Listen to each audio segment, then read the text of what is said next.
Kayanong. Target on air. Alright, 10 minuto bago po mag alas 4 ng hapon. Humahabol si Felix Laban alay lakad ng mga iba't ibang ahensya ng gobyerno itinakda sa Nobyembre 24 taong 2024. May detalye sa balita si Felix Laban. Felix! Muling ikakasa sa lungsod ng Maynila ang Alay Lakad 2024 sa panguna ng Rotary International District 3810 na gaganapin sa Nobyembre 24 taong kasalukuyan. Ang tema ngayon ng taon Alay Lakad ay para sa kabataan ng bagong Pilipinas kung saan alas 5 ng umaga sisimulan ang Alay Lakad sa Grito Grandstand sa Luzon, Parika.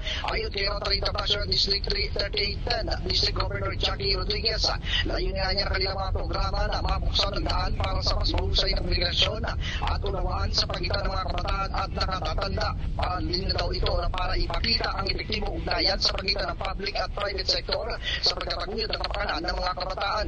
Sabay-sabay naman gagawing paglalakad ang gagawin sa Manila, Pasay, Ilocos Sur, Davao, Iloilo, Cebu, Rojas, Tagbilaran, Baguio, Batangas, Cagayan de Oro, Surigao, Carmona at Dasmariñas, Cavite, Palawan, General Santos, Isabela, Tulinao at maging sa Zamboanga. Pauna naman ito ni First Lady Lisa Araneta Marcos, Deputy Secretary Edgardo Angara at pang mga opisyal ng mga pampubliko at pribadong sektor ng naturang simultaneous walk nationwide.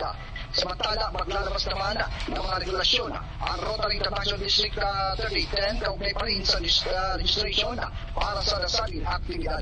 Para sa bagay ito, Erap Felix Laban nag-ulat sa impilang may panindigan ng DCR ang Radyo Do. Matalindong talakayan sa mga maiinit na issue, walang takot sa paglalahad ng mga anomalya at kontrobersya sa gobyerno. Target on air. Kasama si Rex Kayanong.